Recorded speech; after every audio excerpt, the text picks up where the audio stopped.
Hello, what have we here?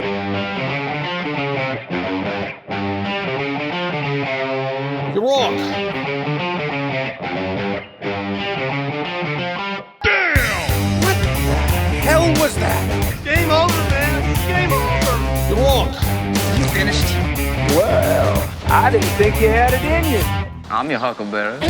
Greetings, boys and girls, lemurs and squirrels, and welcome to the Week in Geek for May the 27th in this foul year of our Lord 2026, a wholly owned subsidiary of free-range idiocy, wherein we present our midweek dose of geekery for you, the people. This episode, we're homing in on one specific area of geekdom and covering the premiere of The Mandalorian and Grogu with reactions from your humble idiotic servants as well as the general populace, and also tabulating how our predictions about the flick turned out. It's a bloodbath. Needless to say, this episode is going to contain copious and myriad spoilers for the movie, so if you haven't watched it yet, you may want to hold off on this episode until you do. I am your Uncle Todd, and with me, as always, is the lead editor and chief bottle washer of the Week in Geek. I give you the man they call Tim. Greetings and salutations, my friend. As there was a computer term back in the 80s, halt and catch fire. So if you're not, it was a term, I think, that let me look it up real quick. It had an interesting story behind it. I love this. We're a minute and a half in, and we're at a point where I don't know what the hell I'm talking about anymore. This is a record for us. Talking about bringing it's not like I planned on bringing it up. If there was air, we would have deployed it already. It's a joke in computer engineering that refers to a machine code instruction meant to force a processor into an endless loop, effectively stopping its function. The catch fire part is a humorous exaggeration for computer overheating and failing. So it's basically a way of destroying your computer. But it was actually a title for a show on AMC back in the 2010s, which I watched, I think, 3 seasons of, and then fell away from. I think we might have switched over to streaming. We switched over to Sling TV and somehow didn't have that show or something. I don't know. But anyways, but when you said the thing about, beware of the spoilers, I figured I would warn everyone and say, halt and catch fire. So. Okay, well, I'm glad that we got that explanation. See, a little this is the Week in Geek Wednesday. Here's your first dose of geekery. Right there, right from the mouth of the computer guy. Man they call Tim. You're right. And this is the perfect time for his video to completely freeze up. Sorry, the computer guy's modem just went down. My wife and I just watched an episode of Frasier where Frasier's dad has this old-timey camera with this pop flash on it, and that's the gag through the episode is when he fires it off, and it's just and what the heck is her? BB Newirth, I think, is who plays Lilith. She was in this episode, and she's part of one of those pictures. And you know how sometimes in comics they sometimes show a character who's kind of out of it, as one eye is a straight line and the other one is that. She literally did, I'm looking at her how the hell is she doing that? She literally made one eye straight and her other eye was open, but she's just eh. Anyways, that's what there's another bit of geekery for you. Yeah. The old timey camera. There it is with the flash. You remember flash cubes? Oh yeah. Oh yeah. Oh my gosh. I thought I was living large when I got my first tiny Minolta camera where you had to mount the cube on top it was some sort of laser sight that you were putting on a rifle or something like that. And then it's I press the button and Yeah. You get a skeletal image of the person. Little did you know you were x-raying your eyes. Yeah. that person now, well, they've had several things fall off of them. So how are you doing, sir? How are you doing this week? Oh, that's a loaded question. Don't go there. Don't go there. Come on. You know how I'm doing. I'm much better than I was yesterday. I'll tell you that much. Well, that's good. That's good to hear. God. I had a good Memorial Day weekend. Did you really? My youngest. Well, I did. There was the family aspect outweighed some of the work that I had to deal with over the weekend. But my youngest graduated college, so we officially are through the morass of higher education. so he will now be starting to look for a job of some kind, and get his life going. So that'll be exciting. But it's funny to hear. That could have been anyone's morass. It could have. It's funny to hear, colleagues say, "Oh my gosh, that's got to be so different and so weird." I'm like, I don't know. He's moving home, so I don't know what's different. Just Exactly. when September hits, he's still going to be around. So It was actually more different when school was in session. oh my gosh. So so that was really cool. And then Saturday we went and saw the movie that we'll be speaking of tonight, Mando and Grogu. And then Sunday, my son who just graduated is in a fraternity, and one of the families hosted a cookout for the fraternity and the parents. So I went to that. That was a lot of fun. And then Monday was kind of crash day for us. It was just didn't have a lot going on. I was able to get at least an hour and a half in on Saturday night's main event before all hell broke loose for me with work, and so I had to focus on that for a bit. So but overall it was a good weekend. I just wish it was a bit longer and I had more time to just do nothing, but Yeah. it will come in time. This too shall pass. More than likely like a turd sideways, but yes, it will. Well, fair enough. Yeah. How are you, sir? How are you doing? How was your Memorial Day? Doing well? Grilling? Any adventures? Well, around so the we great state did, of Maine? we did some grilling a couple times. One time I was doing the grilling. Another time my brother-in-law and the rest of the family came over. But my brother-in-law, as per usual during these family gatherings, he kind of takes over the Blackstone, which I'm fine. It's kind of nice to be grill assistant instead of grill master. Yeah. A role that I've played, I don't even know how many times, and it's just sort of crept up on me. Like starting in college, it was weirdly enough like there was used to do these things because I was in marching band. We would have band camp, and at the end of band camp, there would usually be a barbecue. And like there was at least 1 year when I was cooking burgers and hot dogs for the entire marching band, and I'm just like, how did I wind up in this spot where I am the person running the grill? I'm like, I don't even know if I'm even remotely qualified. Actually, I know I wasn't remotely qualified. I love living on a major street. So I've got the window right here in front of me open because it's stuffy, but I've got chuckleheads here who think they're really impressive. Anyways, I know I wasn't qualified because now that I remember, that was also the time I was drinking basically Jack and Coke out of a 1 liter Pepsi bottle the entire time I was grilling. So yeah, I'm actually surprised that I didn't light the place on fire. But yeah, so we did that, and then the rest of the time was just kind of hanging with the family, and not a whole lot going on. It was kind of nice. I actually ended up spending a lot of time reading. Yeah, that's about it. Very nice. Biggest thing that happened to me last week was I bought a new lawnmower, and got the first mow of the year in, and that was great. Bought myself an electric lawnmower, first time on this. I figured after 25 years with the same gas mower, and it kicked the bucket, and I'm like, I'm going electric this time. So I was kind of hoping you were going to just go like old manual, like just hell no. Yeah, with one of those like rotor. No. So I've got a friend who he has an extraordinarily small lawn. So he did buy one of those, and he's like, it's the worst decision I ever made. He's like, there's a reason why we do not use these lawnmowers anymore. He's like, there's a reason why we developed other things. Or who was it? There was actually someone talked about getting in. I was reading on Reddit one day, and they were talking about how they took up blacksmithing as a hobby, and later the person was asking him like, how is he? He's like, this is the dumbest thing to ever get into in the world. He's like, we had an entire industrial revolution to avoid this, and I'm doing it as a hobby. He's like, it's kind of dumb. I'm like, oh, that's an excellent point right there. Oh, but anyways. But yeah, so good weekend. Good. And of course, Thursday went and saw Mando and Grogu. Got in. got in on those.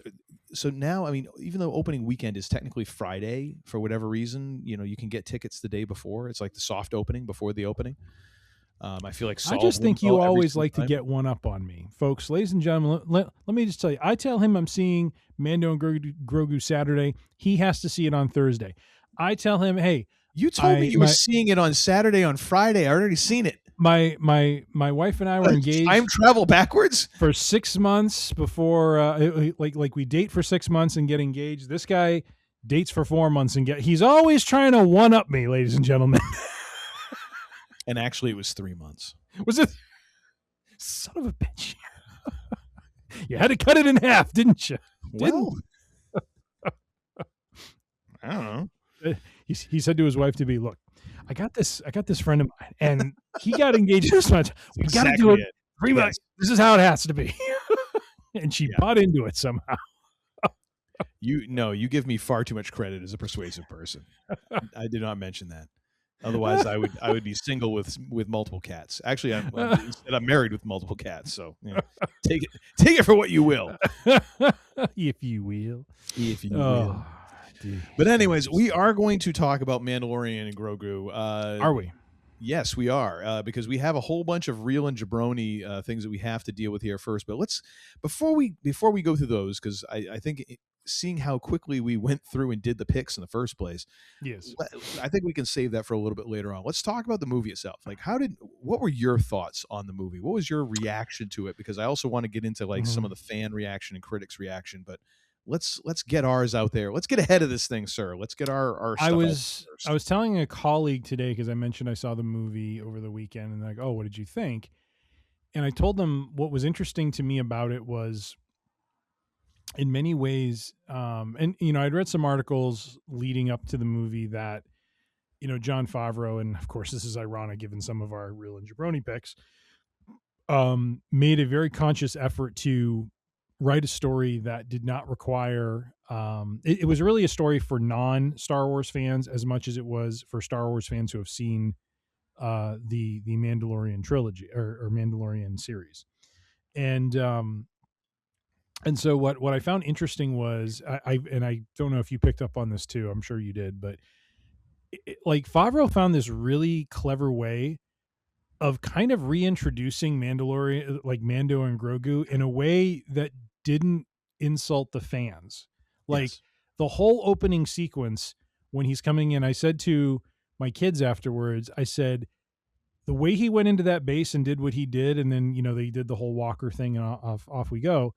Like that completely reminded me of episode 3 of season 1 when he goes and infiltrates. It goes to get the child. Yeah. Goes to get the child. Like it was like, not beat for beat exactly like that, but the whole point is you have the theme music going, you have him lurking in the shadows and taking out stormtroopers and just going full on ninja on them, where like they have no, and then of course you got the villain who's running because he's like, I shan't be caught, take him down, and all this sort of thing. I mean, it was hysterical. I'm just like, that diabolical brilliant bastard Favreau did it again. He reintroduced Mando without reintroducing Mando. So it was crazy. Yes. Because fans are like, yes, he's back. And non-fans are like, wow, that's cool.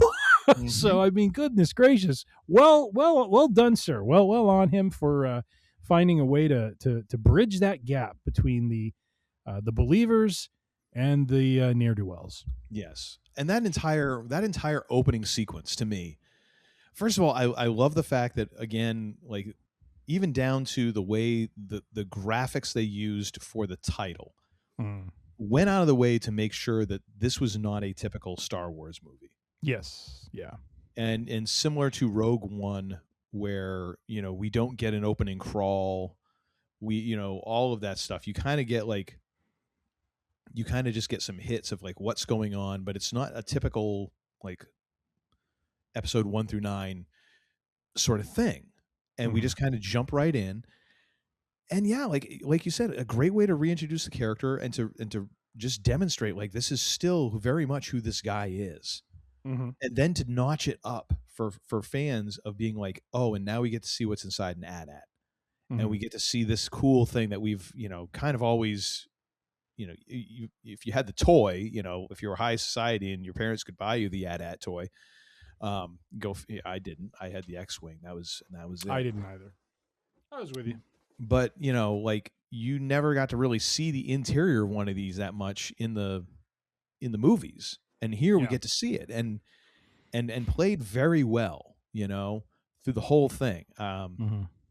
Yeah, and right down to the fact that he doesn't end up getting the guy; he ends up blowing him up. It's like it helps if you bring him in, And I love how we have from one franchise to another franchise. We in season 1 we had Grief Karga Mando.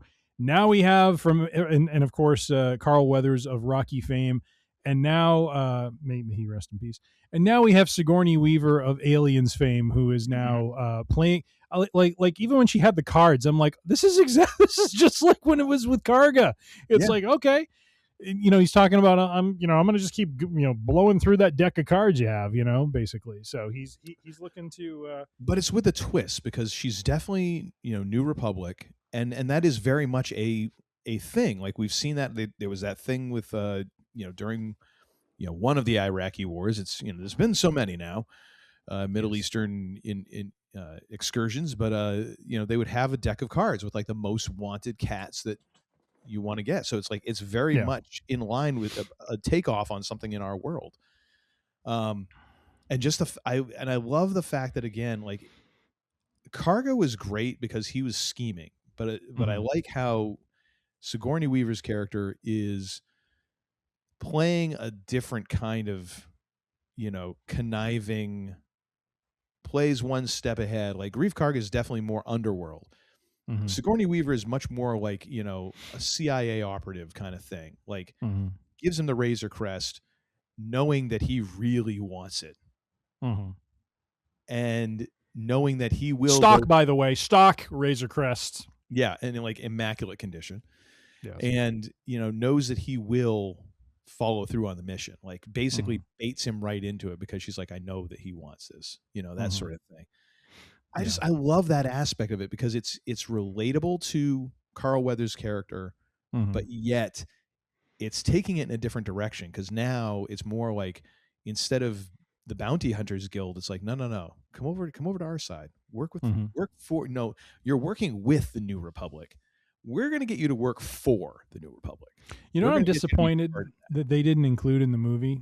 I'm going to write a letter to Jon Favreau about this. Is while we saw, Mando making some modifications to the Razor Crest, I wanted to see a reinstallation of the, mini carbonite freezing chamber that he had in the ship way back. And folks, well, that sold me on the ship right there. That's the fact that he could just freeze anyone he wanted to, but bam.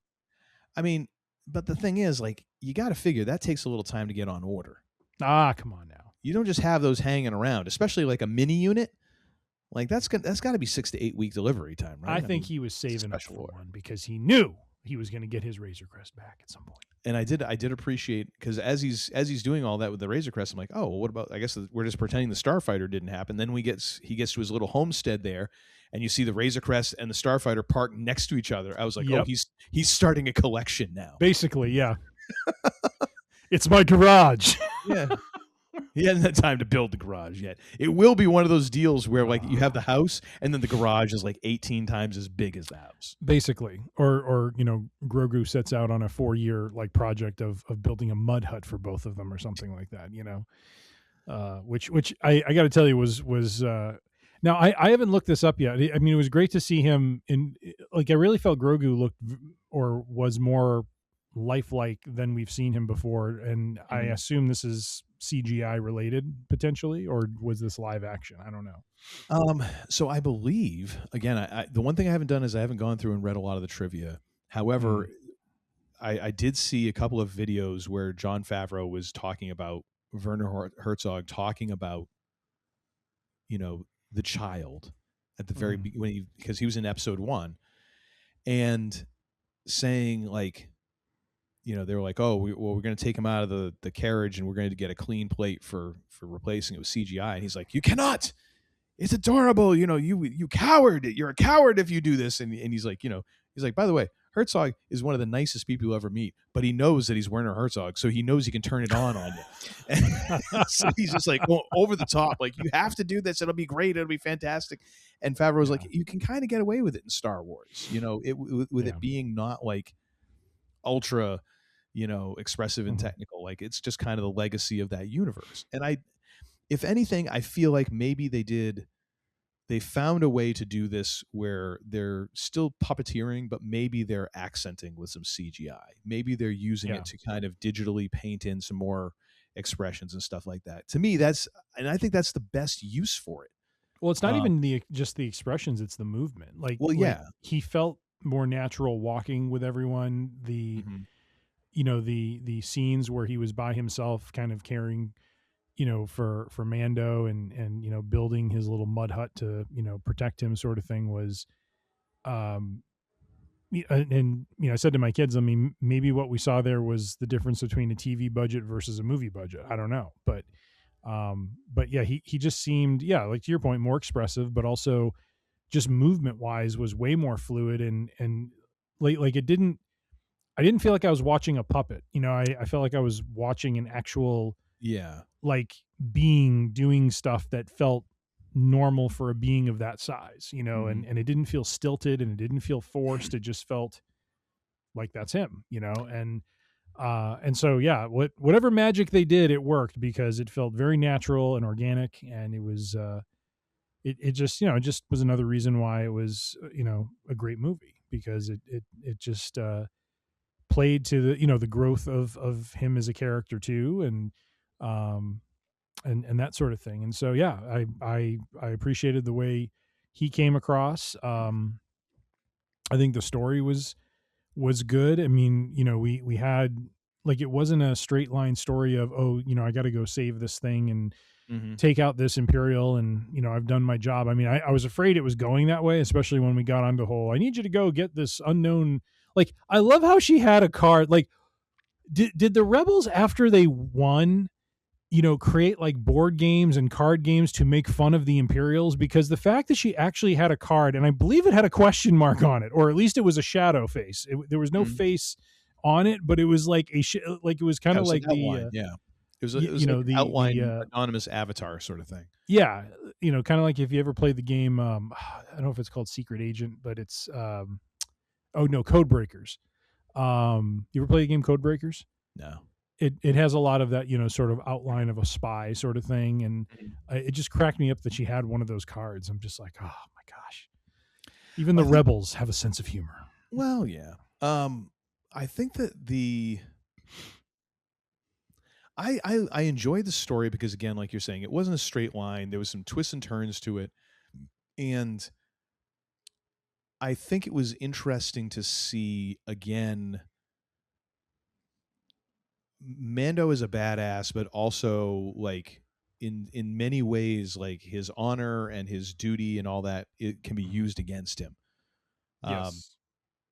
And it also just kind of reinforces, like, who the Hutts are when you think about it. Like, dear God, the Hutts managed to get a hold of Han Solo, and kind of showing a similar path. Like, that's who Han Solo crossed by not paying off the Hutts. So the Hutts went and froze his ass in carbonite, and that's who Boba Fett was after. Well, they hired a bounty hunter to go fetch him and do And with Mando, again, like that's when they went out and got him. And it's like, these are beings you do not cross. I thought that was a nice emphasis there, and how his sense of duty kind of can be his undoing, and how he is fallible. Like, he can get God. So it makes for an interesting character who is not just totally infallible and is a badass all the time. You know? Yeah. We got I can bring you in warm, or I can bring you in cold. It was good to hear that line again. We hadn't heard that one in a while. Yes. Again, that opening scene to me, that opening segment of just like going to town and taking out all those Imperials was fantastic. Overall, like, I felt like this movie, I felt like it was actually paced really well, even though we did have that slow time when he's sick. But again, you look at that and it's like, that's kind of almost one of the first times you have to breathe. for a prolonged period of time, because there's a lot of action in this movie. There's a lot going on. There's a lot of action set pieces, and you have kind of the stuff happening in between is always directly leading to the next thing. So it had a lot of forward momentum until you got to that part where, you're kind of getting the heartstrings pulled and all that. And that's just giving you kind of a breather until you get to the big finish. And I appreciated that. Like, I felt like it was a good ride. I mean, am I going to say this is like one of my top 3 Star Wars movies? No, but it's still damn good. Like, it was a fun watch. It had enough action that it wasn't boring. It felt like there was some character development for everyone involved. I feel like I have a better grasp kind of where the New Republic is heading in this moment. And I just overall, like, I did not feel like my ticket was wasted at all. Yeah. So, I mean, overall, I thought it was a really good flick, and kind of even just the interactions between Mando and Grogu and Mando in the huts. And even like, yet again, here's Mando kind of in this business of saving strays, when he helps out Rada, and you see that interaction between Rada and Grogu, and it's like, man, he just has a soft spot for the younglings, even though Rada, I don't know how young he is, but still, it's like he kind of wants to save them, and he ends up paying strong the like price. bull. Well, yeah, that too. But no, I overall, like, I really liked the flick, really enjoyed it. Yeah, no, it was very good. It took, like you said, it had good twists and turns, and the story felt like appropriate for the kind of movie that it was. It wasn't too heavy of a story. It wasn't too light. It was like just right. It was.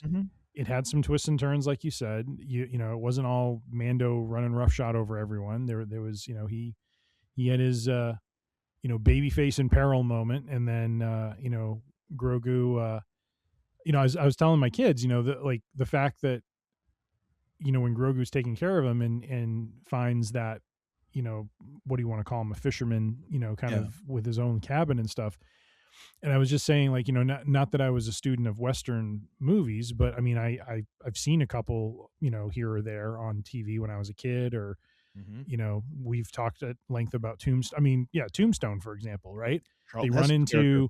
one of the Heston character who takes him in and gives him room and board. I'm like, that's what happened in Westerns. Like, like he knows, like, and the first time that Grogu takes the fish, he knows that he did it because he talks to him when he comes back, and he's not upset about it because he can tell he's a little guy who's just trying to, like, survive, basically.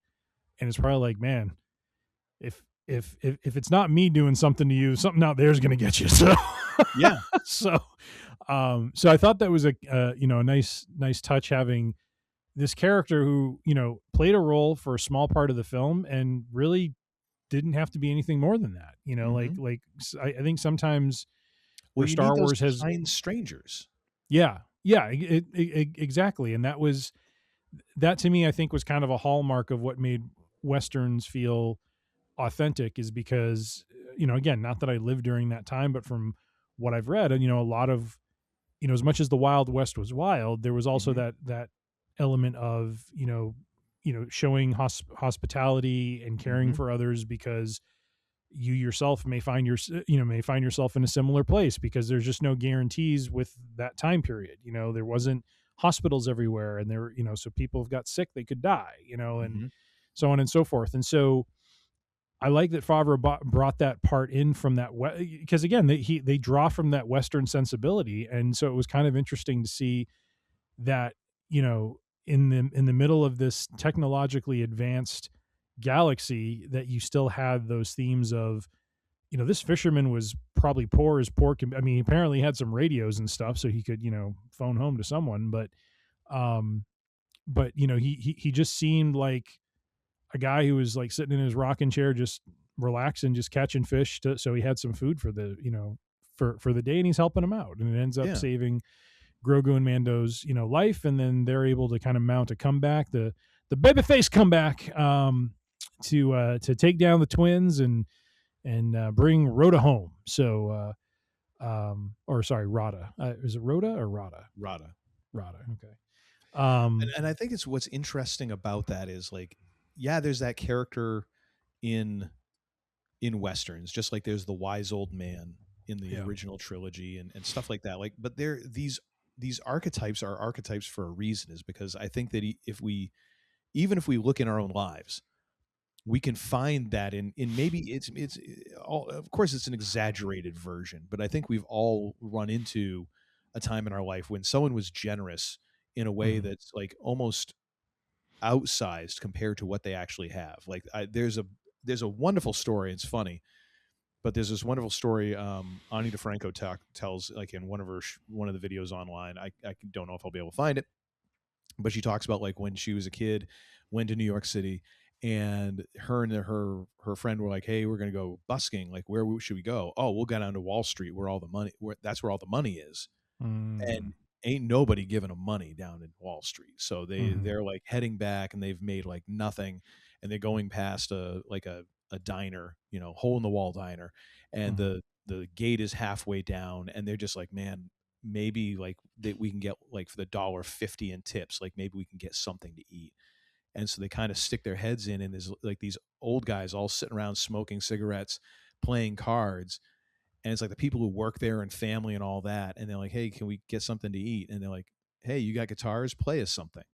And they played for them. And here are these, just run of the mill dudes, like they're not rich cats. They're sitting in a diner smoking cigarettes, playing cards. They're not, going to the country club. They passed the hat and got him something to eat, and her kind of bow on the story is like, sometimes the people who give the most are the ones who have the least. And I think that we've all run into those moments in our life where it's like, wow, that person was so generous considering they almost had nothing, but they were willing to share it. And that is kind of a universal thing, even though it's, it usually gets blown up into these characters, but there's a bit of it that we can tie back to our own lives. And I love that. And I love that for that character too, because there is that kind of like, yep, of course I know. I had 5 fish and then I had 4 fish. And I live out here where there's like 8 billion things that could all kill me in a moment. So of course I knew you were sneaking up on me. Of course I knew you took the fish, I was just waiting because I'm sure that isn't going to tide you over. You know what I mean? Either that, or if you never come back, something else got you. I love that character, and I'm sure there's other people like, "Oh, this is the dumbest thing." It's like, whatever, dude. Just, you got to appreciate some character work every so often. Absolutely, absolutely. And then we talked about Rada the Hutt, and I think he was well done. I early on had read about Favreau wanted to explore the idea of what if we had a Hutt character who actually wasn't just a fat blob, but was this physically fit, warrior type. Let's explore that. And that's what I absolutely love about him and Filoni is they think about things like that. Like, we've seen an archetype before with this alien. What if we flip that archetype on its head and now we go the opposite direction? And it's like, here's what it would be if you had someone who, was a physically fit version of that alien and what they could do. And I love the fact too that we got to see a real life Dejarik fight happen as opposed to just the hologram game. I don't know if, oh my gosh, I did not realize that was happening until all of a sudden they panned up and I saw the thing. I'm like, right. And then you saw some of the creatures and you're like, wait a minute, Chewie used that guy. From the point when he raised the thing up and he crashed him down, it's like, that's the thing. You did the thing with a guy. And again, like 8-year-old me was just like, the only thing that confuses me is that Dejarik in Star Wars is in fact a hologram game that they play. Yes. I didn't realize it's actually a fighting like match type. I guess it's kind of like the triple threat, baby. You know what I mean? Or the three-way dance, baby. So I'm much more of a fan of the three-way dance. I know. I was just reading very clear about your stance on the three-way dance. What was I reading today about the big three-way dance, like in ECW, when Taz had signed with WWE, and so they knew he was going to have to drop the title, and it was Taz versus some other cat from Japan. And Oh, then was they it brought him, Mike Awesome, and I think it's Masa, not something Masa like that, Chono. yeah. Let me see. Hold on. But the whole deal was it was supposed to be Taz and the dude from Japan, and then Mike Awesome comes out. Masato Tanaka for the ECW championship. Yeah, but it was originally supposed to be just two, and then Yes. at the event during the intro, that's when they turned it into a three-way dance, and then Taz gets pinned first in short order, and now you have a one-on-one. Like you've managed to somehow eliminate Taz and now create a brand new main event. Yes. Out of kind of thin air and unexpected, and that's why I love that match type, because I'm like, you can just do so much with it rather than like first pin wins. Like that's just, it has its purpose, but it would also be nice to alternate that with a different type of match type that you could tell a different type of story with. But anyways, not to get too deep into that because we're talking Star Wars right now.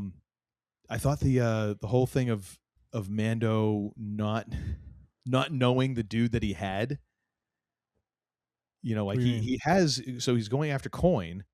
Yes, but he goes by that. Other name. and he was with he was with Coin, but didn't realize it was Coin. Exactly, and I kind of like that where it's like, oh, he's fallible. You know, he even offered you salt, dude. Like that should have been a giveaway, I guess.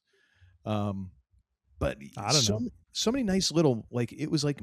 And I get like, before I want to get too deep into the criticism, but I get like some people saying like, oh, it just felt like an extended TV, you know, like a 3-episode arc in TV. And it's like, okay, fine, whatever. But you know, but I still appreciate the fact that we just had all these little things happening, and it kept on ratcheting up the tension, and it just, it worked. It worked, you know. It did. So, absolutely. Loved it. Absolutely loved it. Highly recommend. I did too. And I think, you know, it ended, you know, it didn't end with any like big pomp and circumstance. It had a, you know, it had a good ending. And again, it had a very kind of Western feel to it. You know, Rada basically like, you know, I owe you, and, you know, telling Grogu, take care of your dad. He's one of the good ones, sort of thing. And Mando's kind of like just all in a day's work, and waiting to hear him say "ma'am," but knowing that's not the right thing to. You know what I mean? It's very cowboyish, and it's like, yes, all in a day's work, Rada, ma'am. Hut. But oh my gosh, can I just tell you one of my favorite moments of this thing? So the big old snaky thing. Oh, the dragon snake. Woo-hoo-hoo-hoo. That was kind of crazy. But at the very end, when the twins get cast down into the pit, oh my gosh! And one of them pushes the other one in front. I'm like, anything to delay it by like 30 seconds. Yeah, like that's how like and then into that the Hutts are. And then the snake is like engorged afterwards. You just see these two blobs kind of moving through. I'm just like, oh yeah, that's gonna take a while. Oh boy, he's gonna be not hungry for quite some time. That's gonna be some digesting going on there. So high cholesterol right there. Oh my gosh! And the other thing about Rada that I did appreciate, not only did we get a physically fit, or as physically fit as a Hutt gets, but a Hutt that wants to like break out of this cycle, because it's very, I mean, it's very entrenched. Like this is who the Hutts are. The Hutts are the gangsters and control, you know, like they're saying, for thousands of years they've controlled the underworld in the galaxy. And here's a guy, you know, a Hutt, who doesn't want to do that. Yeah. And he wants to carve his own path, and in fact will go and work for the New Republic, which is like unfathomable. You know, I like how they took that character and now I'm sure there's criticism out there of like, oh, that's so stupid, that would never happen. It's like, okay, so you just want, again, we want the same. I thought it was interesting because you've already stepped out with this character enough. You know, like why not take it the full 9 and really step out with the character? So I enjoyed that. I did too. It was actually kind of funny too to see you know, some of Rada's moves. You know, I love the rolling that he did. Like okay, so he can slither quickly, but I love the just, you know, okay, I can't move as fast as you, I'm going to roll, you know, and just kind of like goes into torpedo mode. Yeah, it makes a ton of sense, and that's what I love about the first guy. We just fell on him. I'm like, oh, that was great. Sucks. That was well, and then he did the same in a way. He did the same move to Mando, and the Beskar kind of saved him. It's just like oh my god, That still had to hurt though. That Oof. being smothered under that. It's like oh yeah. Yeah, that was so many good things, and it's one of those things where you even if for the parts I could say that maybe didn't hit home for me as much as I would have liked. Mm-hmm. I still appreciate the fact that Filoni and Favreau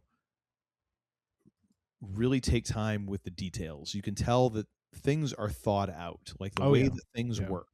The other night, watched Pacific Rim with Kaylin because she had seen parts of it and she's interested in filmmaking. And I was like, okay, well, we need to watch this because this will give you an appreciation of filmmaking and Guillermo del Toro and just how he really thinks about the logic of things and how things should be and having weight in the scene and like it makes you feel like you're in good hands when it's like, oh, somebody has thought through all this stuff. It's just not haphazard. Mm-hmm. And that's the thing. Like I really felt like with Rada, the way Rada moved, even just, the way that some things work throughout the story, like there's thought into like, how would this actually play out? Like we know there's no Hutts, but I mean, how would this actually play out if such a creature did exist and was trying to fight? And then you saw him fighting against the other Hutts and you realize like, oh, they all kind of fight like this, but he does have an edge in the fact that he's got himself like a kind of a six pack or something, he's been, lifting. He's jacked. So I appreciate He's jacked. He is. Sorry. Sorry. What? How did you end there? Did you just say you appreciated it? No, I just appreciate how the thought that went into that, and it felt like things made sense within the universe. Yeah. No, agreed. It did, and I thought all the settings were great. I think Nal Hutta was well done. I forget the name of what was the. Let me just look it up real quick. What'd you think about Marty Scorsese? Oh, I thought it was great. Young voice actor. I know he's an up and comer. Let me see. What was the planet Mando went to meet Rota? I mean, I gotta say, like Shikari. So that was not Nar Shaddaa. I thought it was going to be Nar Shaddaa. I was kind of hoping they were going to do that, but okay, they didn't. What's Nar Shaddaa? So at least in Star Wars: The Old Republic, the game that I play, the Nar Shaddaa is, in many ways the same way Coruscant is basically like a planet representation of a bustling, planetary metropolis that is the center of government. Yeah. Nar Shaddaa is the planetary center point of, gambling, and it's kind of like a planet of Las Vegas, if you would. Ugh. Yes. And so a lot of ne'er-do-wells and, it's a hive of scum and villainy, if you will. So, but it had some, when I saw the commercials and some of the images of, previews of the movie, some of the way the city was lit up kind of gave me the sense that this could be, their version of Nar Shaddaa, where, like in the game, you go and, you have to, basically, I think, do some deal making with a Hutt, on that planet, but part of it has to do with like a fighting ring that he runs or something like that. So that's where I kind of thought, oh, I wonder if they're going to do something like that. Because it'd just be kind of cool to see that planet, come to life on screen. But that's okay. That's all right. It's all good. So as good as that planet looked, yes, I still say Janix in Maul, like just the way that was portrayed, almost had this kind of weird. I don't know how to describe it. It felt more mythical, I guess. Like that is the one nit that I will pick. There is like, man, the animated show kind of beat you here. Like it really kind of felt like that was a little bit more epic and neon streaked and all that. Mm-hmm. But it served its purpose. It did. It did. By the way, I do love the picture the twins gave Mando to try to find Rada, which is basically with a baby picture from like Clone Wars, I think, or something like, and they're like, he's bigger now. It's like, Yeah. do you think? Jeez, he's like probably 20 years older at this point, for goodness sakes. It's like that could be any slug in the universe. Yeah, no no offense. No kidding. I just love that No picture. That was like, offense. Yeah. Oh my gosh, that was funny and also awful at the same time. oh, and we forgot about Zeb. Yes. Zeb was like the unnamed guy with Mando. It was so funny. He was Mando's Chewie in this. He was, and I love at the end how like at one point I kind of I did one of these when Mando at the end is kind of like, you might have trouble fitting in here, and I think what was intended by that line was because he's a Hutt and who sees a Hutt roaming around a New Republic base or whatever, or what is that Hutt trying to do or whatever. But I kind of almost took it as like, how he looks and stuff like that. And then it was nice to have Zeb come in and be like, I got a uniform just your size. It's like, there you go, Zeb. It's a gigantic sock. De-escalate an awkward moment there for Mando and Rhoda. So very nice. Funny because Zeb in Rebels was a very tense individual. Like he was always kind of like he was on the verge of like just wanting to pummel somebody, and now it seems like Zeb is kind of mellowed a little bit with age. It's kind of interesting to see. But yeah, I did like how he became a not a main character, but he was an established part of the cast. Like he wasn't just like, see him in once and he's gone. I mean, hell, even Filoni, who I thought was like, wow, we got the cameo of Filoni in the bar. No, he showed up was great 3 times. Like I was like, damn, man. Like most people only get like 1-2 spot, one spot and quick little hi, how are you? And that's it. And I'm like, apparently Filoni, Favreau was like, no, we're gonna make sure you're a D-list character in this. No cameo for you. Like, I just love he's wearing his hat too at the bar. Oh, of course. Yeah. Because but I got to tell you, when Sigourney Weaver and the squad are coming in to obliterate the palace, I don't care what music was going on in the theater. Right in here, baby. Dun, dun, dun, dun, dun, dun, dun, dun, dun. Space chips, baby. Space chips. I was thinking more something out of Aliens, but okay. No, space chips, because we had our crew. We had what the heck is his name? I knew it. Carson Teva. Carson Teva, baby, showing up again. The guy who you think he's down and out, but he comes back. The one thing I was hoping for, and now I'm a little bummed, but I can see totally why he didn't do it. Although I think they own them now, because I think that was a 20th Century Fox joint. It would have been so great at some point, like someone being like, "So, are we going in? What should we just try and be surgical about this?" And to have Sigourney Weaver, no, going to blow it all up and take off and blow it up from orbit. It's the only way to be sure. I would have been like, the circle is complete, man. But no. It is. It's kind of funny when you think about it. Like Sigourney Weaver is now part of Star Wars, Avatar, Ghostbusters, and Alien. Yes. Not a bad resume. No, not, and that's just like those roles. Like there's tons of others that are, well worth your time to check out too. But it's like, son of a bitch. Like that's a hell of just a sci-fi resume. Yeah. Yeah. Do you have the Chips theme on the soundboard? I do not, and we're not playing it because we're probably going to get copyright ding for everything. I haven't checked. Did we get dinged on the last episode when you played it? I don't know. I'm pretty sure we probably will, because sometimes it takes time for these things to pop up. Okay. All right. Well, the AI overlords are, good at enforcing rules. Yeah, well, you're rooting for them, so. But anyways. Well, they do help me in my preparations, in my arrangements, if you will. So. Gosh. Anyways, so I think we're both in the same boat here for this being a flick that is well worth people's time checking out. Yes.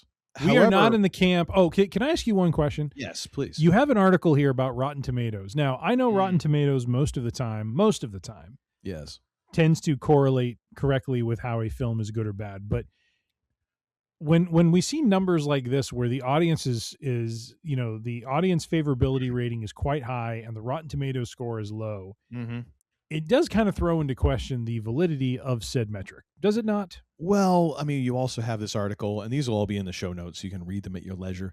From Variety, because I was looking at this, I'm like, okay, these are all online sources. Let's go to a kind of like a what is more of a Hollywood trade sort of thing here. And so I saw the Variety article, and I'm like, so the title is "The Mandalorian and Grogu Gets Divided First Reactions from a Thrilling Adventure to One of the Weakest Star Wars Movies and a Snooze Fest." Like, I kind of wonder in some cases what people are seeing, but then I saw this on Reddit, and I'm like, yeah, okay, we're doomed as a species. Somebody had said something, and I'm paraphrasing here, that Rogue One was a bunch of cool scenes tied together by mediocrity. And I was like, What? Tell me you're a schmuck without telling me you're a schmuck. Again, these people are out there, man. They are out there, and some of them earn their living writing. It's you're just not going to make some folks happy, and there's some people that is just become who they are. Is like, if it isn't the original trilogy, or now, of course, the prequel trilogy, because now that's been retconned into being, oh, it's so much better than the Disney stuff. So now Disney is the great evil, and they've never done anything right, and blah blah blah. It's like, it's incredible to me that, like, like, again, like, did we watch the same flick? Yeah.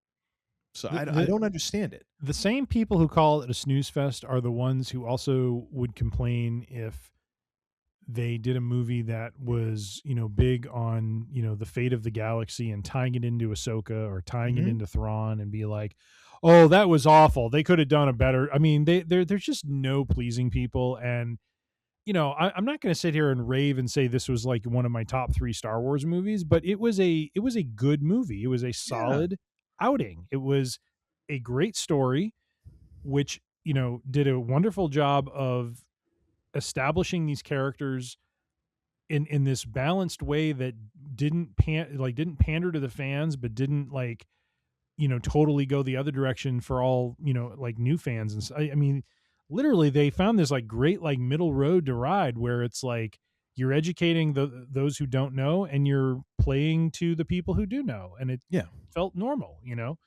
I'm always for movies that explore more of the galaxy. I love the settings. I loved seeing these different areas and spending time with these characters. And, I always, I said to, one of my kids a couple days ago, it's like, you got to love with all the technology they have in that galaxy, you got to love the fact that in order to make your ship go faster, you just have to rip an electrical board off the side of the wall, and magically things happen. You know what I mean? Normally, if we did that in a car, the car wouldn't run. So it's very simple. You shoot a panel next to a door, and it either opens or closes depending on what you need.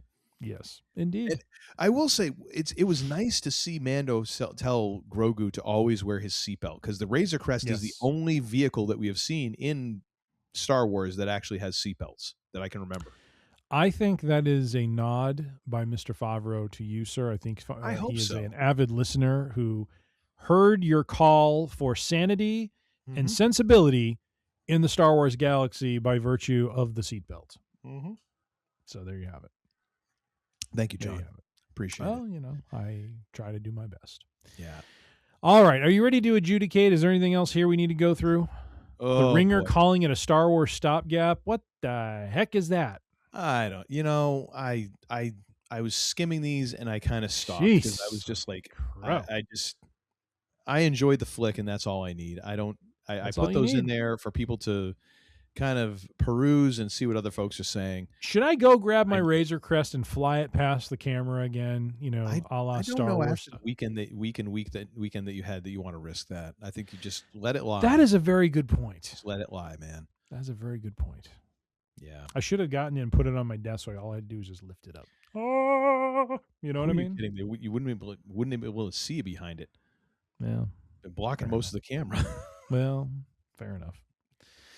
Fair enough. All right. Are you ready to actually, before we adjudicate, one moment. Oh, are we diving into the shelf here? Uncle Todd was probably afraid I was going to grab one of my championship belts to. Well, you were exert. going too high for that. When I see you reaching low, yes, the big old handle of Old Forester. Oh, Look at that. jeez! Just put a straw in it. Save a glass. You need to have a crazy straw for that sucker, like one of those giant. What was it? Oh, like the gigantic pixie sticks that were just a plastic tube that had staples in the end of it. God, I really wish all bourbon bottles had this sort of spout on it. Like I love this. I love this. you don't need it A for nice the smaller controlled pour. You know what I mean? You just need to have some skill.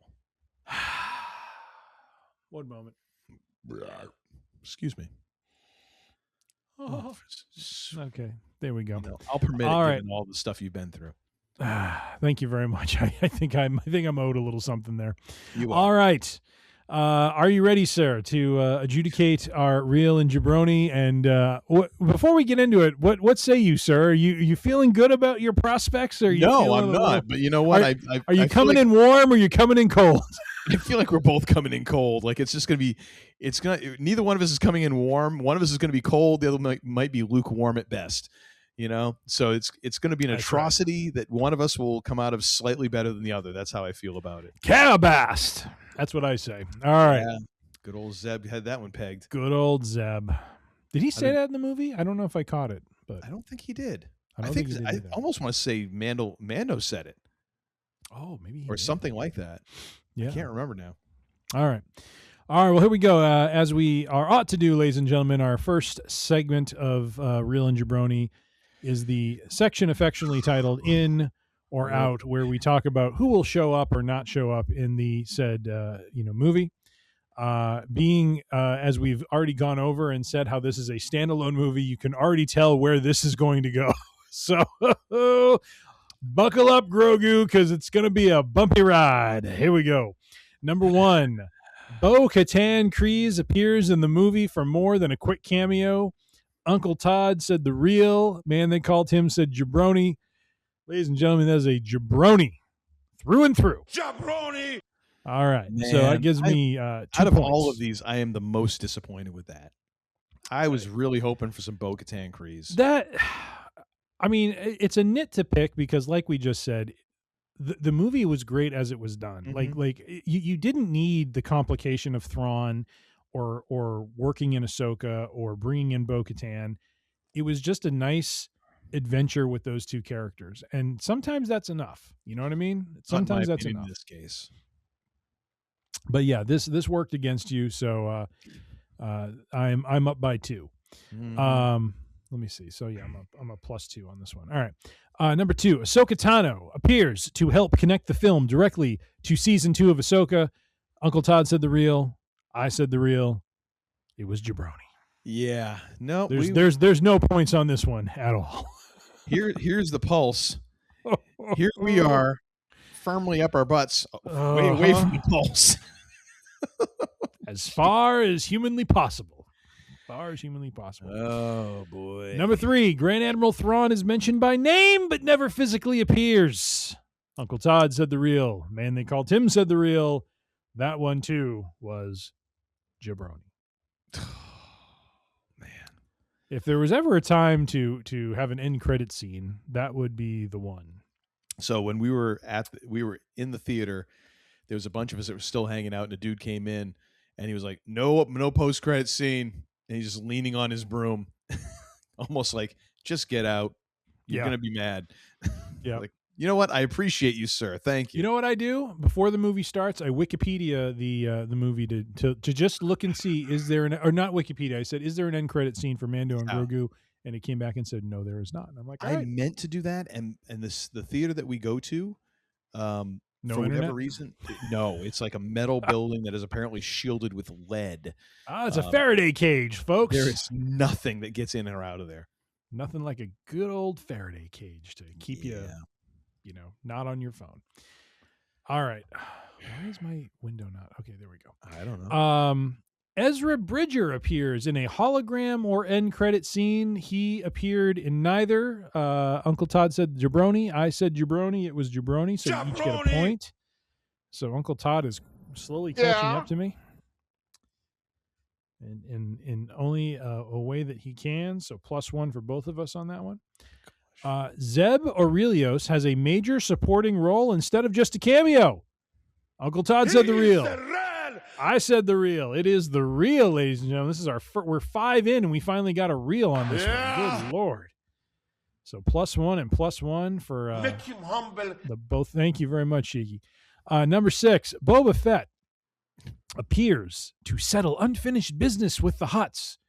Well, there was a Mandalorian settling unfinished business with the Hutts, but it wasn't Boba Fett. It was the Mandalorian himself. We said jabroni all around. It was jabroni. So I love how they were talking about how he'd be dishonored by having his helmet removed. He's like, not if I kill you. I'm like, they were very confident that the dragon snake was going to take him down. So it's a nice reminder just how cold Mando can be. Yes, giving him the death stare. Not if I kill you first. Yeah, staring him down, giving him the stink eye. Fennec Shan, number 7. Fennec Shan shows up without Boba Fett. Uncle Todd said the real. I said jabroni. Again, that was an aspirational reel, and I paid for it. Yep. You did. All right. Luke Skywalker appears in the film despite Lucasfilm trying to move away from deep fake Luke stories. We both said jabroni. This was jabroni. So we both get a point for getting that one right. Excuse me. Number 9. Grogu speaks his first actual words in the movie. Uncle Todd said jabroni. I said the real. Jabroni. It was the real. He said hello. I heard. What? No, he did not. Man, that was easy. You are worse than Hulk Hogan. I think Uncle Todd needs to be humbled, is what I think. Put you in the camel clutch, make you humble. All right. Number 10, a reference will be made about the death of Grief Karga, R.I.P. Carl Weathers. I was a little disappointed that it just wasn't he wasn't spoken of. It kind of stunk that they didn't at least acknowledge the man known as the Karga, because he is the man that coined Mando.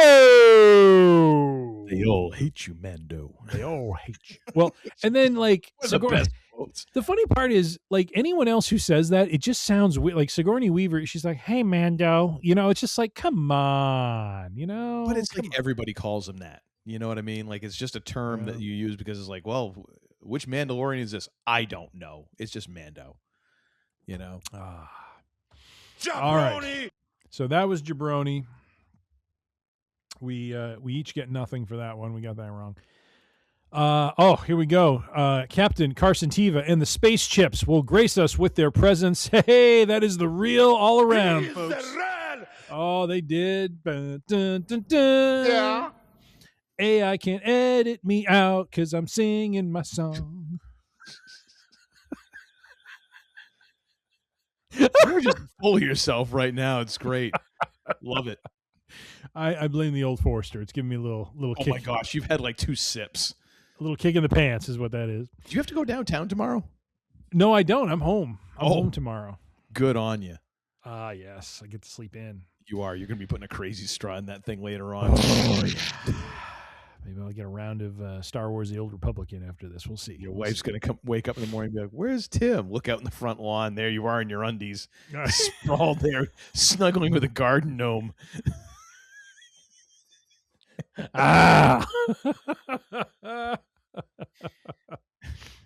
Oh my gosh. It's okay, Nomi. I love you. Number 12, Cara Dune is quietly recast and reintroduced. That is jabroni for both of us, and it was jabroni in the movie. So we are going to go +1 for each of us since we got that right. Uncle Todd, here we go. Pelimoto makes a cameo and bails Mando out of another repair to the Razor Crest. He could have used her skills. He could have to modify and help make faster the Razor Crest. Wait, don't start crossing the streams and bringing Kirk into this, okay? I'm just speaking this way. That would be so weird if they did bring in Shatner to play like a bit part. Like if Scorsese can play a bit part, can they not get Shatner in there? The Shat, come on! Oh my gosh, would he? I mean, he would do it. I mean, and at some level, I'd be like, of course he should. Right. is Yeah. the price right? You know what I mean? No, I bet Shad at this point, between his books and the Star Trek money and all that, I bet he would almost do that for free just to be like, see, me and I get to be in Star Trek and Star Wars. Maybe I he'd be like a voice. A voice. You Oh, know what I totally mean? a voice. You can't because you can't put Shad on camera and just expect people not to freak the hell out. Like, come on. But Pelimoto makes a cameo and bails Mando out of another repair to the Razor Crest. I'm sorry, she did not appear. That is Jabroni. Jabroni! Uncle Todd said the real. I said the Jabroni. Yeah, I'm gonna get another +2. aspirational reel on my part, biting me in the ass. Very much, very much. Number 14. I'm really just so sad we didn't get a post-credit scene with Thrawn, but I would love to have seen Grand Admiral Thrawn and Captain Pelion communicate. Once again, reconnect the dynamic duo that's going to do some damage around the galaxy. But they did not. They did not communicate in a post-credit scene. There was no post-credit scene, so we both said Jabroni. It was Jabroni, so +1 for both of us. Shall I tabulate right now to see where we are, or shall we continue? I mean, if you want, I guess it'll probably make it easier to do this at the end rather than you counting on your fingers and All toes. right, so let's see. You wanna 1, do it quick 2, now. 3, 4, 6, 7, 8, 9 for Uncle Todd. I don't know. Should I try and finish this bottle off tonight? 2, 3, 4, 5, 7, 8, 9, 10, 12, 13 for Man They Call Tim. So at the end of In or Out, we're at Man They Call Tim 13, Uncle Todd 9. So Not quite as bad as I actually thought it was going to be. So no, I'll take it. I'm No, within well- striking distance so far. you are. You As are. horrible as that movie was. You remember that Bruce one? Willis? Bruce Willis? And Sarah Jessica Parker. Oh, I do remember. Oh, that was not good. And who are the other jamokes that were in that? Was Oliver Platt one of the dudes in that? Or Dennis Probably. Farina was in that. Very nice. One of my favorite like kind of character actor dudes from like the last 20, 30 years. What Like was him his and name? Dennis Farina. Oh, Dennis Farina. I thought you said something else. Yeah. Okay. Between yeah, like he was great. him and Get Shorty. Oh, him and, he was hysterical in Get Shorty. He was even more hysterical in Snatch. Guy Ritchie's movie, Yeah. Snatch. Oh my gosh, he was so friggin' funny in that movie. He was great. But yeah, he's great in everything. Anyways, so 13 to 9. Where are we heading next? Wait. What? Get Shorty. He had one of the funniest opening scenes, I think, of any movie I've ever seen when he goes to get his vengeance on Chili. Yep. And Chili's waiting for him, and he goes in there and basically grazes the top of his scalp. Holy shit! Holy! I mean, just the way he like grabs his head and runs out. But have you ever seen Snatch? Guy Ritchie flick? I have not. No. So No, there's I have not. oh my gosh, there's this whole sequence that happens, and like he goes to London. Everything bad that can happen happens, and he comes back, and there's this whole sequence of things that happen. Then all of a sudden he comes back, and they're like, comes back going through customs, like anything to declare. He's like, yeah, don't go to London. It's just Nice. great. Sorry, I thought I heard something. Okay, are the flying monkeys calling to you now? They could be. All right, so 13-9, going into what's up with that. Number 15, the central plot revolves around rescuing Rada the Hutt, Jabba's son. You said Jabroni, sir. I said the real. I kind of think this is the real. I mean, it does and it doesn't, because it's the plot of the first half, but then the second half is kind of Mando's escape. So I'm willing to concede that- what does he do? I know, He but rescues- but that isn't necessarily the mission there. But yeah, it 75%. It's definitely over the 51% mark. So yeah. Thank you very much. I appreciate Mhm. that. All right. The Imperial, number 16, the Imperial remnants are secretly organizing under one unified leader. That was a big old jabroni. The whole like scene with the table and the people meeting around it, I thought were a bunch of like warlords. It turns out it was one warlord and all the poor people who were paying him tribute. So I love the little touch where he just starts passing out guns. Like, yeah. lay down cover fire, and they're all just like, yeah, F that. Yeah, especially when they see him like flamethrower a stormtrooper and then just like blaze through it like it was nothing. Well, as soon as he gets in the elevator, he's like, long live the Empire, and the door closes, they're all just like, Are you shooting? I ain't shooting. We're Nah, setting nah. these down as soon as someone comes to the door, right? Nah. Uncle Todd said the real. I said jabroni. It was jabroni. So another 2 points for me. Jabroni! Number 17, the New Republic is portrayed as too weak and bureaucratic to stop the coming war. Well, there was no really coming war we even talked about, so that doesn't make any sense. We both said the real. This was jabroni, so no points for any either of us. Number 18, the Razor Crest we see in the trailer is really a flashback. We both said jabroni. That was correct. Jabroni! That was a stock Razor Crest for Mando to start tearing apart and modifying to his heart's content. Still had that new Razor Crest smell. It did. It did. Number 19, Grogu's Force abilities dramatically evolve compared to Season 3. I think we could call this the real. He healed Mando's wound. We never saw him do that before. No, we did. We saw him do that in like the first season. Did he? Yeah. I thought Rey was the first person who did like force healing like that. I think technically Rey did because that movie came out right before Mando, Season 1. But remember in Season 1, Mando's like patching his armor and he has a thing, like a wound. Mm-hmm. And Grogu comes over and he heals it. Oh, okay. I mean, and the thing is, like, even when he kind of uses the Force to like stop things at first, I'm like, oh wow, he's gotten stronger. And then I'm like, no, because he like took down that space rhino and held it up. So I mean, I'd say maybe his abilities have increased a little bit, but they have not increased exponentially. Okay. So I would have to say this is jabroni. Although we didn't talk about one of the funniest parts of this movie, which was the fact that he builds the hut and then he uses the Force to push Mando in, and you hear dong, dong, and he doesn't understand, like, you know, the whole idea of measure twice, build once. So, well, so the funny part is, like, I very rarely when I go to the theater, I very rarely get a beverage. Okay. However, the last couple times I've gone, I have. Because they've started at the Cineplex near me. They've started to do like the choose your adventure touchscreen thing, and so you can get like a tall seltzer. Okay. And so I'm like, okay, I guess I'll chip in for that because I love me some seltzer and I stay hydrated, as everybody who's watched this show knows. So I got myself some popcorn and a seltzer. So of course this is the small is like 38 ounces, and the small popcorn is like a pound and a half of popcorn. So by midway through, or about this point in the movie, which is probably like what 2/3, 3/4 of the way through, I had to pee something fierce. Oh boy! And so when we got to that point where they're just kind of hanging around the forest, I was like, this is my moment. I'm going to go now. What the hell are you hearing? Are like the mole men tunneling into your basement? No, so I'm near the stairs and someone's up in the kitchen and I hear stuff moving around in the kitchen. Gotcha. So I think my son is rooting around for food or something. So and that college students or college graduates will do that. They will. Or 50-year-old grown-ass men.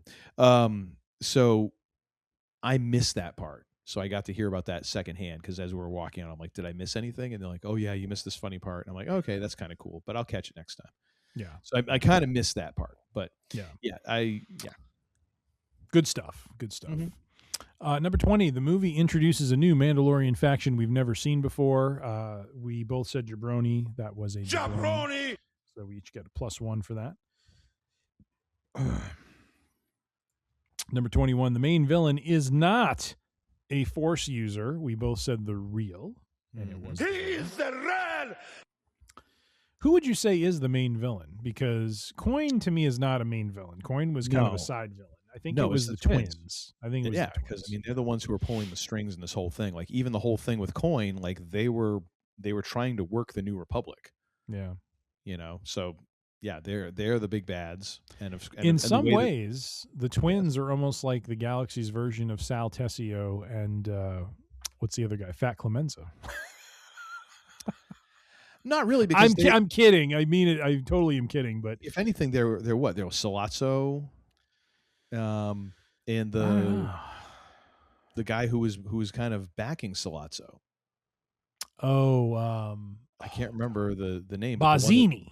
Barzini, yeah, the one that Corleone had to go and make peace with. Yes. I'll forgo the vengeance of my son. Mm-hmm. That sort of thing. Yep. Yeah. Let's see. Number 22. The film opens with a massive assault sequence against an Imperial base. So it was kind of an assault sequence. I don't know if it was massive, and I don't think it was an Imperial base. It was kind of it might be. It's kind of a warlordy base. Well, but it's Imperial warlords. Like it's still Imperial, but it's tough to say massive. You know what I mean? Well, you had 3 walkers.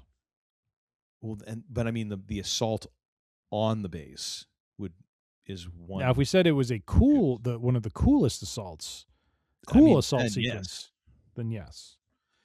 All right, we're gonna go jabroni on this one, so we each get +1. We both said jabroni. Jabroni! Number 23, the movie contains the darkest violence ever shown in a theatrical Star Wars film. That was jabroni. Yeah. Jabroni! A little hut-on-hut violence, that's about it. Stupid AI. All right, number 24, Grogu uses the Force in a way we've never seen from his species before. He did a Force push. He did lift up Rada the Hutt, but I think Yoda established precedent for the little guy raising something that was quite heavy. Yes. And then, according to Uncle Todd, Force healing has happened before. I have to go back and watch The Mandalorian to see if that's even true, but I'll take his word for it. Are you fracking serious right now? Sir, do you want me to tally the score right now on who's ahead? Because it's not about who's ahead. It's about the fact that you think I'm making that up? You think I'm telling Porky Pies here? I do. I think what we need to do is a little bit of Red 5 after this. I think that you need to shut the hell up. You need to shut your pirate whore mouth right now, as Ron Burgundy once said. So are we saying jabroni on this one? That Grogu didn't? Okay, I'm just checking. I'm just checking. There's nothing really new there, which it didn't have to be. He's still a kid, give him some time. My gosh. All right. The Hutts are being positioned as major players in the post-Empire galaxy again. I don't know if that was really true. Like they are power players, but just kind of under their own right. Yeah, I mean, they were before, so it's not really established. So I'd have to say this is jabroni by default, right? We both said the real. This is jabroni, so no points. Jabroni! The film reveals more information about Project Necromancer and the origins of Palpatine's return. Haha. Jabroni! That is jabroni, and we both said jabroni, so we get a +1 on that. Hey, we were right about something. Were. They call Tim's going to suffer on this one. The Imperial Remnant are in league with the Hutts to help them destabilize the New Republic. I said real. Uncle Todd said jabroni. It is jabroni. So finally, I get one over on you. My goodness, it's only taken 2/3 of the way through this thing. At some point, you got to take a few licks to make it, interesting. You know what I mean? I think it's closer to a blind squirrel finds a nut. I think it's about fair enough where we're at right now. The movie introduces a completely new Imperial warlord who could become a recurring villain. Well, half of that statement was true because we did get a new Imperial warlord. He ain't going to be a recurring villain because he done blown up. So. Yeah. As Clemenza said, we won't be hearing from him no more. No, we won't. So we both said jabroni. It was jabroni, so +1 for both of us. And then, the undoing of Uncle Todd continues. The film includes a direct reference to the cloning research seen in the Bad Batch and early Mando seasons. Uncle Todd said the real aspirationally. I said jabroni. Did? What? I must have been getting deep into the bourbon on that one. I think you might have because I don't know why I would have said that. Jabroni! I'm sorry. All right, so at the end of this round, let's add it up. So we're not even close to sorry. 10, 11, 12, 13, 14, not even in the vicinity. 16, 17. Zip code is sorry. Not even. Let's see. 15, 17, 18, 19, 20, 21, 22, 23, 25. So we're at 25-17. Man, they call Tim leading as we head into When the Man Comes Around. Now, wait a minute. Is that overall? That is overall 25-17, my friend. All right. I mean, I you know what? I feel like I'm going to have a comeback here in the last bit. Well, when the man comes around, is he, smiling fortune upon Uncle Todd, or is he ready to just put him out of his misery? Probably the second one. I'm a lame squirrel going across a 4-lane blacktop, and there's nothing but 18-wheelers coming. I'm just. Oh. Absolutely. All right. The movie ends. Number 30. The movie. This is the When the Man Comes Around. The movie ends. When the man comes around, this is the section where we deal with the end, consequences, all that good stuff. I just want to make sure it's clear. I love how the old Forster and your lack of sleep is just finally dovetailing right now. It's achieving full fruit. It's not. We're seeing full fruitage. And the hibbity. And by the way, one more thing. And furthermore, henceforth, forthwith. All right, number 30. The movie ends. By the way, where are my pants? I was just wearing them a moment ago. I do declare. And where did this garden gnome come from? He seems vaguely familiar. You seem to be very fixated on garden gnomes today. Did you have a run-in with one, sir? Yes, actually. Oh, jeez. So we went and watched the Old Orchard Beach Memorial Day parade yesterday, which is it's not like it's a fantastic parade, but it's tradition for our family because we used to live there. So we do that every year. Mm-hmm. And we were walking over to Kim's sister's house, and because we needed to use the bathroom, and it's just like right around the corner. As one is ought to do when they go to a parade. Yeah, I mean, you want to make sure you have a tinkle before all the stuff happens. And we were walking by one of those houses that just has far too much crap out in their front yard. That you can tell that they just didn't know when to stop decorating. And they had a good 5 or 6 garden gnomes. And I was joking. I'm like, we need to get ourselves a couple garden gnomes for our house. And just started kind of taking off. So garden gnomes are on my mind because I was thinking, like, how could I incorporate this into our decor? This house is probably also the house that puts up like the 20-foot skeleton at Halloween that seems to be all the rage now. No, that's down the street from my house. Oh, well, there you go. At least they did for a while, and then I was talking. The thing is, like, we live in a historical district. In spite of the fact our house is in no way, shape, or form historical. Like, there's a bunch of legit historical. You call me bougie, and you're living in the historical district. Excuse me, little snug. We're in, like, the equivalent of a double wide with all these mansions, old Victorian houses around us. Oh my gosh! And so I was talking to someone that we know, and I was like, how can you have like these? Because these people would set up an entire scene with these skeletons on their front lawn. I'm like, so you're telling me that I have to put in a certain type of window when I replace my window because I'm in a historic district, even though my house is not anything close to historic.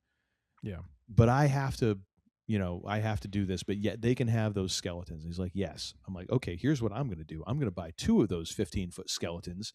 And every week I'm going to have a different position from the Kama Sutra on my front lawn. And we will see just how quickly this holds up in the historical court of opinion. I thought you were going to go in a different direction and just go full Godfather on this guy. So I could either get that skeleton or I can whoop your ass.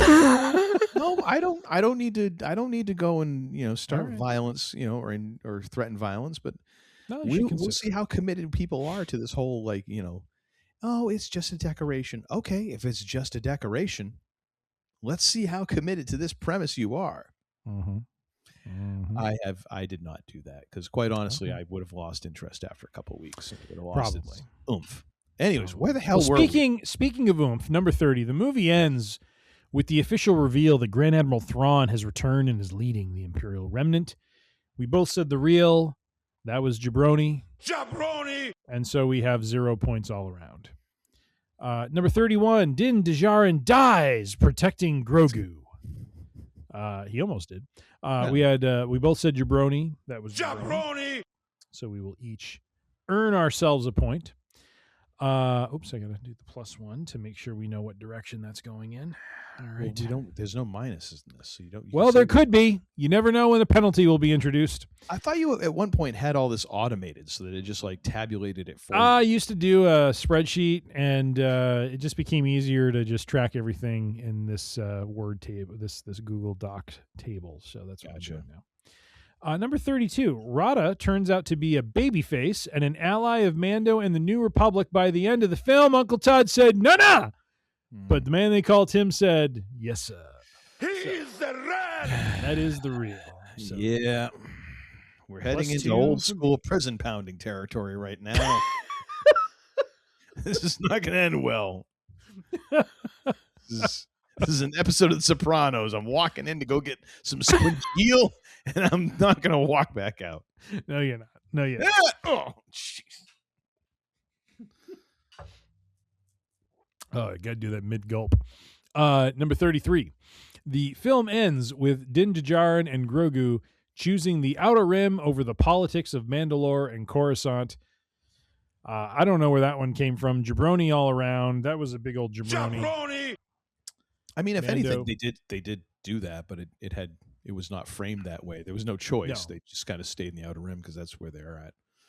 Well, I think they're still going to help the New Republic. I don't think they're going to Yeah, disappear, but I mean, right? it was not like a choice. Like, hey, do you want to, Yeah. really be part of the centrality of this thing, or it's like, hey, just you want to keep helping us out? Yeah, sure, okay, cool. Just pay me. Just pay me, please. Yeah. Number 34. Zeb dies in action. No. That is jabroni all Jabroni! around. And it is +1 for Uncle Todd and I, as we predicted. Jabroni. Number 35. Sigourney Weaver's character knows more about the Imperial threat than she initially reveals. I think that's a jabroni. But we both said the real because we thought maybe she was Jabroni. playing a mysterious character. That did not happen, so no points for us. Number 36, Grogu officially takes the name Din Grogu on screen and fully embraces Jabroni. Mandalorian culture. I said the real. So I think this is when I got deep into the bourbon. I don't remember saying real for this one, but Uncle Todd said jabroni, and so he gets he gets the +2. Woohoo! And a little sympathy +2 for him there. Yeah. Yeah. Just and playing, off just we go. playing for pride at this point, ladies and gentlemen. That's all we're doing. That's right. The ending, number 37. The ending reveals that the Imperial remnants were distracting the heroes from a much larger threat. We both said the real. It was jabroni. Jabroni. Way overthought this one, folks. Mm-hmm. Number 38. The ending directly sets up Ahsoka season 2. We both said the real. Jabroni. That's a big old jabroni. Man, how many of these were jabroni? Oh my God. There were not Most a of them. lot of, this is, oh my goodness. Most of them. The ending directly sets up Ahsoka season 2. It did not, so no points for us. Number 39, the New Republic ignores warnings about the growing Imperial threat, directly foreshadowing the First Order. We both said the real. Jabroni. That was jabroni. And then lastly, number 40, putting ourselves out of our misery. The film ends on a cliffhanger instead of a clean, standalone ending. Well, we both said the real, Jabroni. and that was a big old jabroni because it was a clean, standalone ending, ladies and gentlemen. Oh, my goodness. So, what is the total? John Favreau was like a dealer at a blackjack table walking away. Yep. He was done. He gone. All right. Uncle Todd starts the this last part with 17 points. He gets, let's see, 18, 19, 20, 22. I love how that we get most of these points are just because we both got something right that was like so obvious. Basically. Man, they called him, starts out with 25. Let's see, 26, 28, 29, 30. Yeah. So I end up 30 points to your 22. Yeah. So now I got to switch over to our tabulation for the leaderboard for 2026. There it is, Mandalorian and Grogu. What's the score again? Let's see, 30 to 22. I'm going to plug this in, and our 2026 totals right now are man, they call Tim 90 points total to Uncle Todd's 81.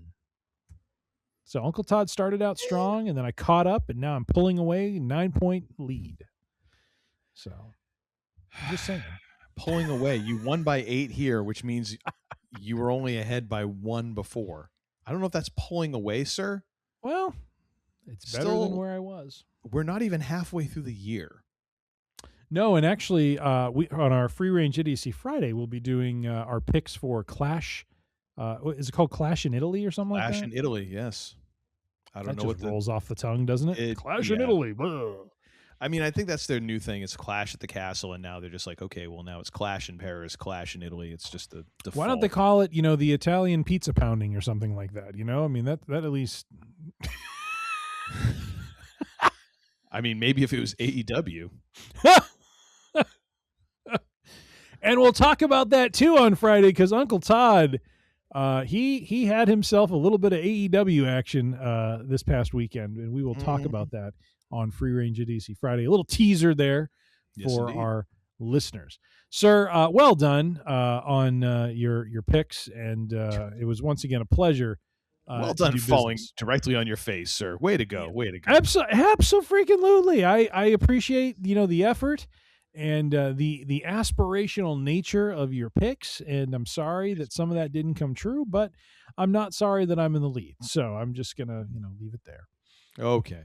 Well, what have you got for, and another thing, a selection or a suggestion for our listeners and viewers? I was waiting for your reaction for me grabbing the championship belt. I'm just dead inside at this point for some of that. My and another thing is Pursuit United. For those who are sorry. Just a quick question on the bottle. There is Pursuit like raised lettering. Oh, it is. Look at that. That's nice. Yeah, it's classy. I like that. Yeah, it's a nice bottle. I like it. But they are a brand of bourbon that kind of got born out of two podcasters who started a podcast on their love of bourbon, and it just kind of blew up from there. So I guess their podcast. I don't have my glasses with me, so I can't read any of this. But if you want to check it out, Pursuit United, just look it up online. You can read their story there. This was a double oaked bourbon that I bought at my local liquor store. And then I have a triple mash bourbon as well, which is quite good. But the double oak bourbon is the thing is, these are all blends. So it blends, let's see, Bardstown Bourbon Company, Tennessee Distilling Partner, and Finder Lakes Distilling. So they're all I can go through the mash bills here, but Bardstown is, 78% corn, 10% rye, 12% malted barley. Tennessee Distilling Company or Distilling Partner is 80% corn, 10% rye, 10% malted barley. I think that's what it is. And then Finger Lakes Distilling is 70% corn, 20% wheat, and 10% malted barley. So it's a blend of those three. So is that kind of their gimmick, like for all of their I think they're all blends basically of okay. So like blend barrel. of straight bourbon, whiskeys, low rye, and wheated bourbons. Yeah. So like barrel, where their gimmick is not so much the distilling, but it's the finishing process. Correct. Interesting. Yes. All right. So it is quite good, and if you're looking for a new brand to try, I would highly recommend it. Pursuit had some good representation at the Whiskey Fest I went to in April, and then there was another one in May, and I think the same representative was at that one a few towns south of where I live. And so, I would just highly recommend Pursuit United.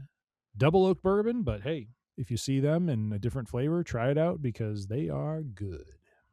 Very nice. I might have to, I wonder if I'd be able to find that around here. Where'd you say they're out of? I don't know. Hold on. Oh, okay. Sorry. They are out of Pursuit Spirits, Louisville, Kentucky. Oh, okay. I'll have to take a look at that. I apparently have crapped out on my bourbon lotteries that I went into last week, so I have room to explore some other options because I had planned on maybe dropping $100 to $120 on some bottles, and that ain't happening. So, Yep. got to account for that budget somehow. And the name of the podcast, I don't know if it's still on, was called Bourbon Pursuit. It was on the bottle here. It says, our story began with a microphone that created the #1 whiskey podcast, Bourbon Pursuit. We learned everything through thousands of hours of candid conversations with industry experts. The opportunity, my eyes are awful. The opportunity led us to partner with world-class distillers and create, award-winning whiskeys to share with you. So enjoy the pursuit. Interesting. So, yeah, it's kind of an interesting story. Some aficionados who parlay their love of bourbon into developing their own. Or at least mixtures of bourbons. Well, that would make a lot of sense, because, and I mean, so many labels now that, you see, it's like if you want to trace it back, a lot of them come from, this or that, big distillery, either that or it's one of these distilleries that is essentially, I forget what they call them, but it's like, it's a production facility, like they distill for a ton of labels, and they don't have a label of their own, Yeah. Which, I mean, nothing wrong with that, because in some cases, like, you can find some stuff that it's still good. Like, it doesn't matter that it's, oh, well, it doesn't come from this and that. Oh, well, whatever. If it tastes good to your palate, what's the difference? You know what I mean? I guess I come down to that. Right. But it's why I won't ever, I guess, become a true bourbon snob. Yeah. Oh, well. What is your and another thing, so? I'm going to recommend that folks watch the documentary of General Ulysses S. Grant that was entitled, imaginably enough, Grant. It's streaming right now on Netflix. I believe it was originally produced for the History Channel. It's a 3-parter and primarily focuses on, the kind of the bulk of the time when, Ulysses S. Grant made his name in the Civil War. But it does get into his time in the Mexican-American War, a brief kind of bit there. But really, that's, Grant made his bones in the Civil War and kind of the way that he led the different armies that he was in charge of and how he kind of was instrumental in winning the American Civil War. So, interesting kind of cat, and it's interesting learning a bit more about him, because even though, being a history buff, of course I'm aware of Grant. It's tough to have learned U.S. history and not hear that name. Of course, one of the great generals in American history, and not to mention a 2-time president. 2-term president. So it's like, if you haven't heard this name, you've been willfully ignorant.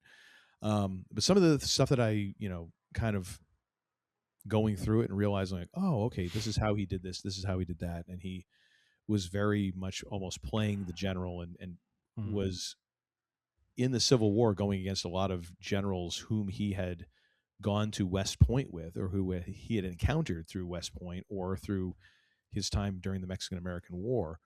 So in many cases, he was kind of understanding the person he was going against, as opposed to just the lay of the battlefield. So it was kind of interesting, kind of getting that background on him and learning a bit more about him. Of course, can't take any documentary as 100% gospel, because sometimes I'm sure there's things that are kind of like left out to fit the narrative. But being a history buff, it was a fun watch. So I would recommend that. And then if you want, go ahead and research some more. You are perfectly entitled to do that. Nice. And that, ladies and gentlemen, is it for Week in Geek Wednesday. Thank you all for tuning in. We so appreciate you. If you go to freerangeidiocy.com, you can get all of our episodes, both Week in Geek episodes and Free Range Idiocy episodes.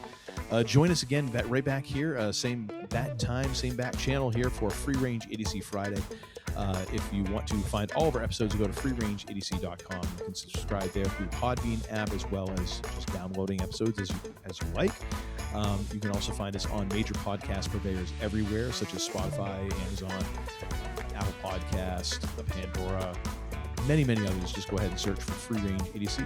If you want full video episodes, go to our YouTube channel, youtube.com/@freerangeidiocy, and you can subscribe through our YouTube channel and get our twice weekly episodes. I mean, one episode would be enough of ourselves, but two, I mean, you'll be sick of us, but hey, you'll also be entertained.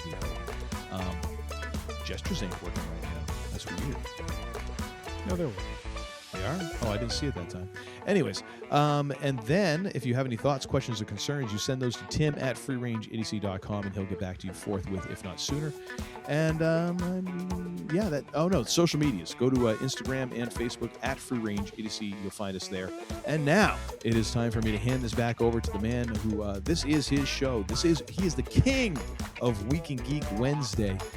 Sir, what have you got to say for yourself? To the interwebs, we say, you suspect. We don't know what your reputation is in this town, but after what you tried to pull today, you can bet we'll be looking into you. And we have spoken. To our listeners, good day, ladies and gentlemen. And until that day comes, keep your ear to the grindstone, for this is the way. You're messing with my Zen thing, man. Now get the hell out of here!